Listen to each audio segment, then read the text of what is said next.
Hi again. Sorry, I'm back. I have a better voice now than earlier. I started speaking from the diaphragm.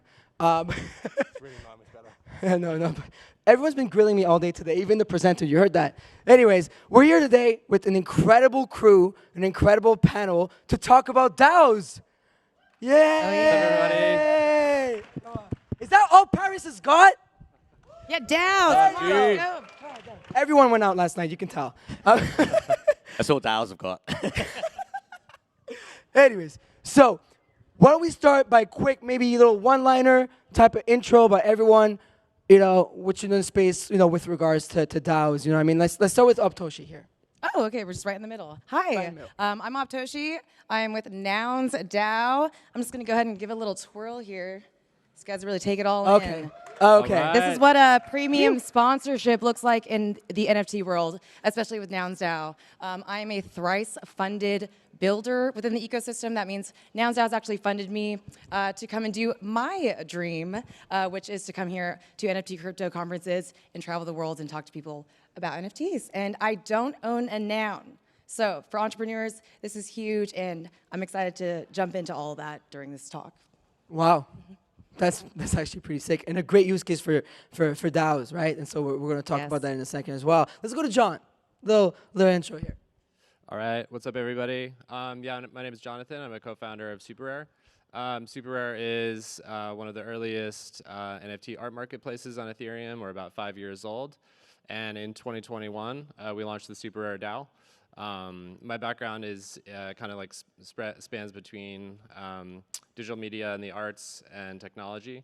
And I started SuperRare with my two cousins. We grew up together. We were always kind of experimenting and innovating. And web3 really grabbed us. We were all living in New York in 2015, around the time the Ethereum project first launched. And one thing that was really captivating us to us from the beginning was the ability to have kind of user-owned platforms or decentralized control or like kind of regenerative economies, and generally we call those DAOs nowadays. Yeah, super happy to be here and get into all of it. I love that. I love how you both repping, like, head to toe. He's got the dollar sign Always. there Gotta going on. represent. Tell me you're owner now without telling me you're a nounder. I Yeah, mean, look at that. exactly. You got the whole thing on. And I'm wearing a rug, so it's perfectly on brand. There you And Obi, Mando, the two big DAO guys on here. I mean, talk to us. So actually you can't spell Mando without DAO, literally. And we call him Mando actually behind the scenes. But, tell us a little more about, your I forgot the word in English. I've been talking too much French over here. How involved you are within the DAO ecosystems and Yeah, sure. So me and Ovi are both co-founders of Canary Labs. We've done a few projects in the space, rektguy, Degens, and then we're both advisors to the Rug DAO. We work very closely with Farokh.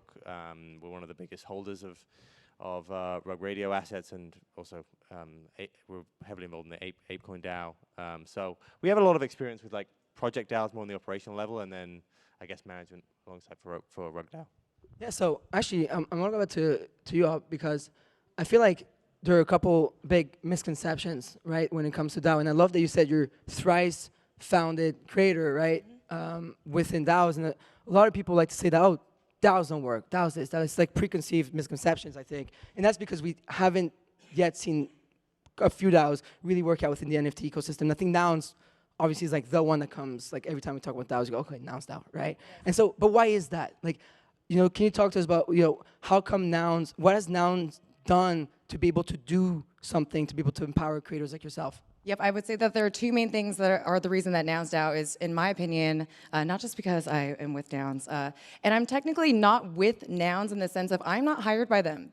A DAO is a decentralized, autonomous organization. Holders have come together and have voted for this. I don't have a title or a position. I've made my own pathway. So I think for holders, the big key here is that your utility is no longer just a pass to get into a party, which is so cool. I'm not downing on that or fudding that in any way, but your utility is actually your involvement. This big treasury that's there and all the builders that come to seek out money from this treasury to do their projects, you get a say. You get to vote every time. The second key thing, not for holders, but for builders themselves, entrepreneurs, if you have something that you want to build, if you're an artist, if you're a musician, if you're an accountant or a expert marketer, you can go into a DAO, and especially NounsDAO, and tell people what you want to do and then sort of bring your talents to the forefront.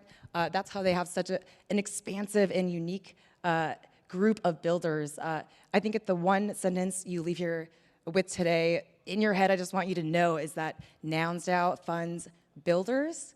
And so please, I know that it's a small talk here, but please, I'm at a booth. Please come up to me afterwards and tell me what you want to build. Want to tell people where it is, the booth? At the very front with POAP. We're big POAP maxis here. Yeah, we're big POAP people over here as well. Yeah, we love POAP. Shout out to Luca. I see him all around. I love Luca. And Patricio as well. It's great. But I love that you said that. The utility is also your, your involvement within the ecosystem, which is really great. I mean, John, you guys is more from a marketplace standpoint, right? So, we hear a lot about marketplaces and DAOs, latest marketplace that launched a token, which is governance token as well, so they're saying and whatnot. So how does it work for you operationally, right? Like you have SuperRare, you have the Rare DAO, and what are some things that you've seen work out for you guys? For someone who wants to maybe start a DAO side by side of their company here. Yeah, absolutely. It's a great question. So, if you've been in the crypto ecosystem a while or read about it, the ability to kind of have tokenized projects has been around for a while. And in 2016, 2017, there was a model of kind of like come up with an idea and a fancy splash page and then like sell a token and raise a bunch of money and then like maybe go on to build a product. And some successful projects came out of that. Some aren't even decentralized, like Binance did that. They're a corporation. And then we launched SuperRare kind of in the years following the kind of like off-gassing of that, which wasn't like the best model. And we decided, the three of us founders are developers and product builders, and what we wanted to do is just build a simple, cool product that we thought would be useful to help artists make money and get product market fit, build a community without trying to do anything like big and splashy, no token involved, just kind of go to market quickly. And that's what we did for the first 3 years essentially. So 2018 to 2021, we were really just focused on helping artists, building artist and collector tools, and then kind of testing out the market, helping the market kind of find legs. And then so it's been I guess each DAO kind of has a different origin story and different challenges. And with us, we kind of had a pretty big community, pretty big product. Like really we were like lucky to have a great community and product market fit. And then so the DAO is it's kind of a path to progressive decentralization. So the fundamental underpinnings of the SuperRare DAO are that it's a nonprofit and a community treasury. So from day one, from the launch of the SuperRare DAO, all of the fees from the marketplace were immediately stopped going to our company and started going to the DAO. And so that's a community-controlled treasury that's controlled by Rare holders who are mostly the artists and collectors that were the early adopters of the platform. And so it's not like fully instant control of everything and the website and the whole brand assets and everything like that. So it's really the fundamentals, which we consider the fundamental economy of the marketplace and kind of control and curation of the future of SuperRare. I love that. And by the way, I didn't know you started SuperRare with your cousins.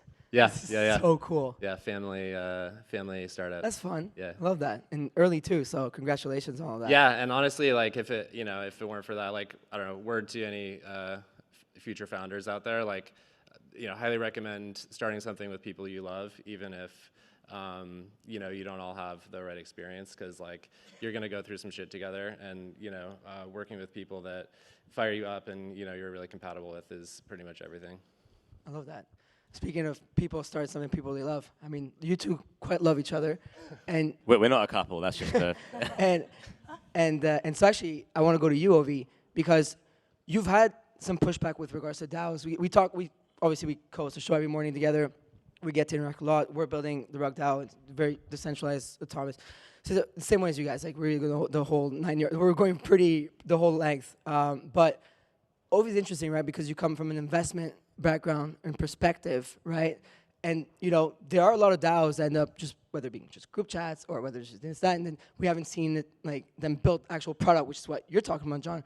So Ovi, like as an investor now, from an investment standpoint, you know, what do you think is missing in the DAO ecosystem for people to be able to fully really get in? Because a lot of people are still adamant before, you know, investing into DAOs. Yeah, it's a good question. I guess like my background is, well, both Mando and I's backgrounds, we used to be traders, and you're in an environment where things happen very quickly, and you buy something, then you sell it very quickly, and decisions get made there and then on the spot.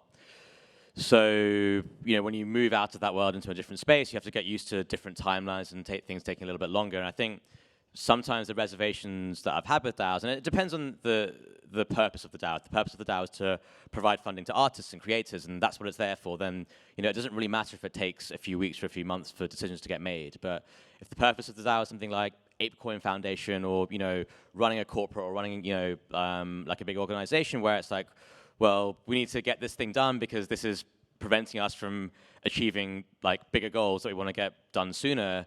But it has to go through this DAO structure, and we have to go through this process, and then you know something has to get raised, and people have to vote on it. It does, I think, slow down the process quite a lot.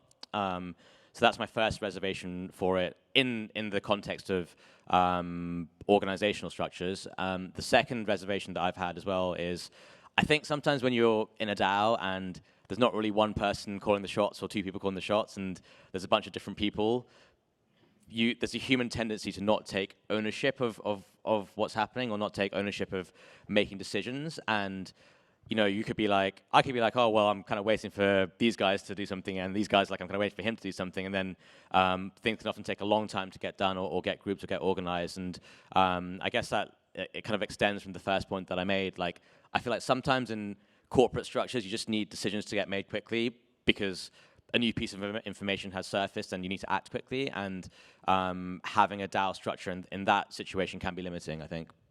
Yeah, it's true. That makes a lot of sense. Mando, so you guys obviously come from similar background, you invest together in the space, but you got to be a little bit more involved right now within the DAO, because you've pretty much been helping us quite a lot with that. Has your stance changed a little bit versus before, once you really got involved and seen it kind of like work in action, or is there still some reservations for you with regards to DAO? And if not, what do you think worked, right? What do you think that from an investment standpoint would work out, you know, being involved in DAO? Yeah, look, I think some of the cleanest DAO structures are things like investment DAOs and funding DAOs that you just mentioned. Like, I think that is one of the cleanest ways it can spin up, and then redirecting funds can be quite easy. Traditionally, startups are almost the complete opposite of DAOs, right? It's normally one or two people with absolute power who are able to do things very quickly, move very quickly. So often when you're spinning up a new organization, DAOs just seem like the complete opposite of what you might think to do at the start. And what Ovi's saying is kind of fair. Like, it does add some time to the startup process. It adds, I mean, how long did it take for RugDAO to kind of become operational? Months. It takes months. Probably take like about 6 to 12 months. Yeah. Actually. So you have to set up a council to set up the framework. Then everyone has to vote on the framework. Then then you have to form a new council, a new management team. What I have found, though, is that I do think they are a very promising organizational structure. But I am more for these sort of new organizations. So like someone trying to spin up a brand or a company in this space, maybe redirecting resources.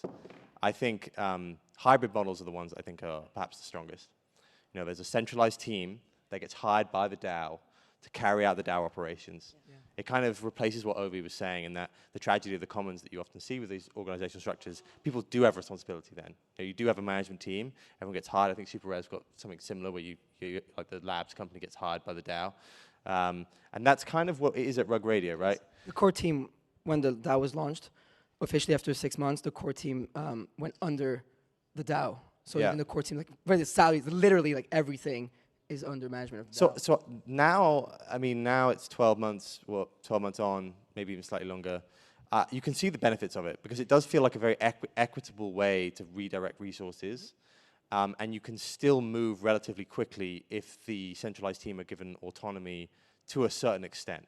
You know, big decisions, big movements of the budget can always go back to the DAO, but like day-to-day operations don't have to be voted on by the DAO, and I think that's better for everyone. So it took a long time to get there, which for some organizations, you know, they might look at it and go like, you know, this isn't what I want to do, to spend another 6 months trying to get to a state like that. And perhaps that's one of the things that DAOs need to get better at, like set up acceleration through all those processes. If that can happen quicker and the infrastructure around it, I think, is improving, I think you can get to a pretty interesting organizational model.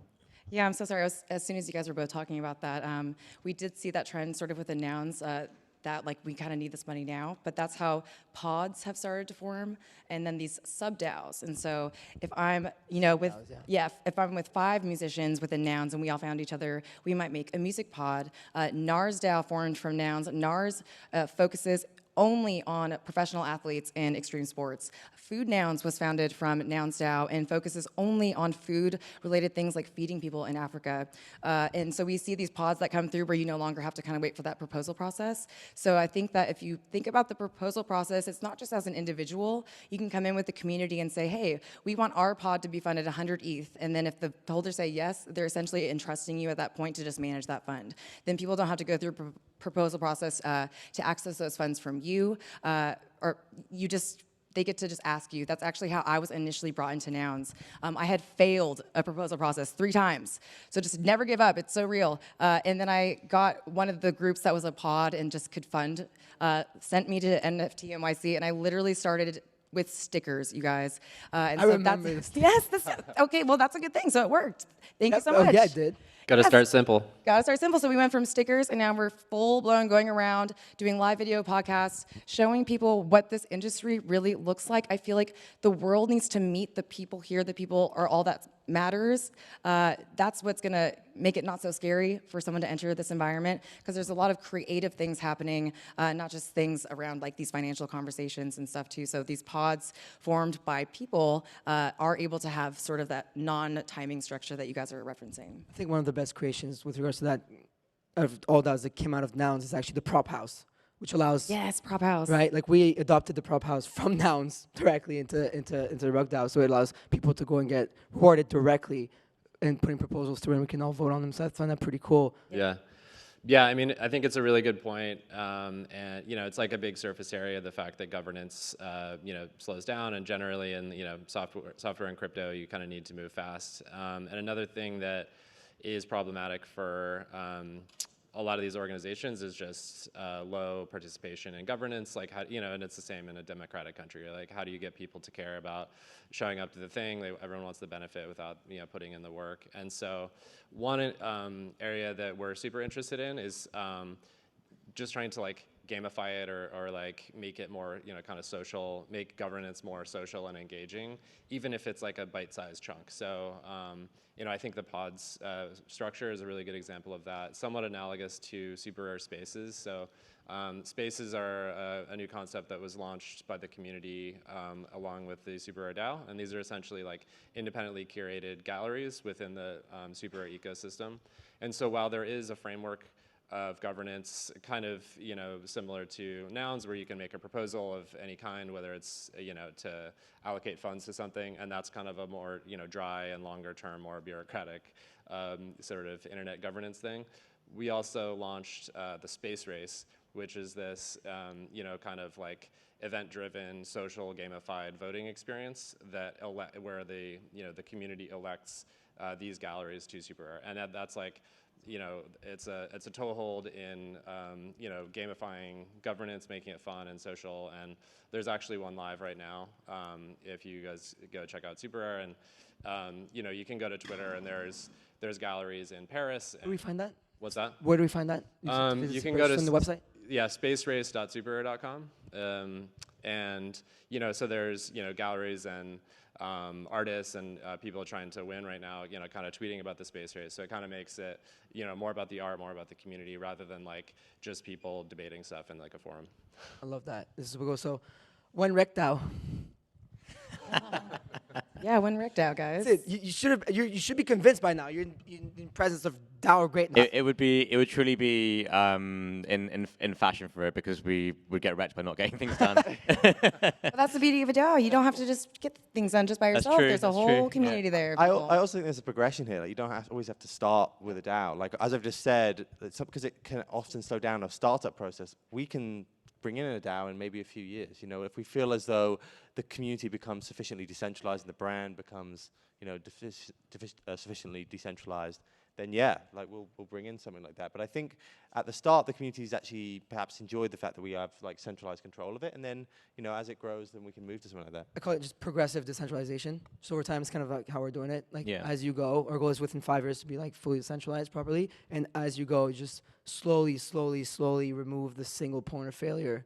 And then as it grows out, and then, you know, it fully, you know, goes into that. Looks like it's 15, 16. Oh no, it's think that's going over. up now. Counting the wrong way. Oh, time is. Oh, it's going the wrong way. We're over time. When you talk, it goes the wrong way, and Yeah, when we look, talk, it goes down. it's because now we're talking too much. We're 25 seconds over. So can I ask about you? Like, what about you with DAOs? You're I like, wish- you're I the don't know guy if- I don't think who- they want you to ask about me. Can they ask about me? Alright, thanks. What do you ask me? I was about to say, what do you think about DAOs now? I'm a big fan of it now. Like, genuinely, like, it's something that I think is just... Because at first it sounds scary, too big, all the things that you guys are talking about, and like, well, it's not going to work. But one thing I understood is early on, is like, decentralization doesn't mean anarchy. And you can not control, but help stir the ship. And all you have to do is put it in the water, help stir it, and then eventually, if you build the right community, nurture it, like what they're doing with you, I find that so cool, right?